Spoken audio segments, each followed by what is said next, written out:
Now, let us study the modern periodic table, its structure. In this modern periodic table, as you can see, we have horizontal and vertical rows and columns. Now this, as you can see, is labeled 1, 2, 3, 4, 5, 6, 7. These are the horizontal rows.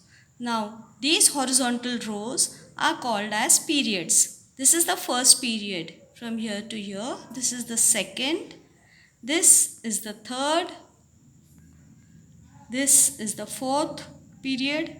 So as you can see, there are 7 periods here. Now the first period, as you can see, is the shortest period, having only hydrogen and helium. Then is the short period, that is, you can see the second and the third one. Then you have the fourth, fifth, which are the long ones, and the longest are the sixth and seventh. Now in the sixth and seventh, you can see there are some stars marked here. We'll see later what this is. Now these are the periods. Now let us talk about the groups. The vertical ones, that is from top to bottom, okay, like hydrogen, lithium, sodium, potassium. These are called as groups.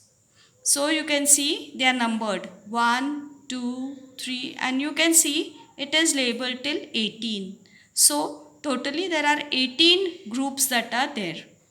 Now at the bottom of the periodic table, you can see 2 rows. Now these are called as series. Now these have been included in the table itself. In the third group, as you can see, and in the sixth period, along with lanthanum, this series, that is, they are called as lanthanides, is included in it. And in the third group again, but in the seventh period, along with actinium, you have the actinides they are included in it. Now these are actually radioactive elements and they are placed at the bottom of the periodic table. Again, there is one more factor which controls this, that is the blocks.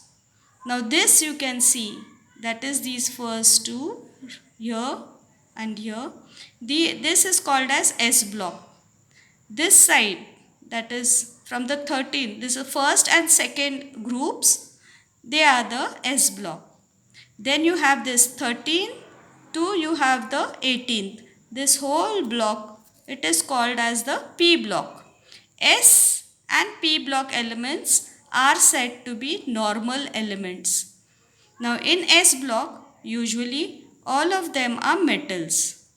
And in the P block, these are metals, these are non-metals. And the last row, as you know, is inert gases. That is, in block, there are all metals. In P block, you have metals, metalloids, non-metals and inert gases. Now this middle central portion here is called as the D block. Now these are called as transition elements because as the properties change from metals to non-metals and to inert here, there is gradual change, that is transition. Hence they are called as transition elements.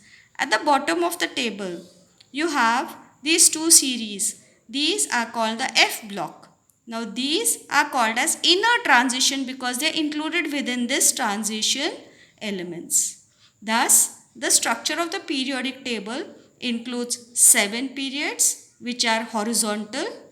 It has 18 groups which are vertical and you have the blocks, that is S, P, D and F blocks.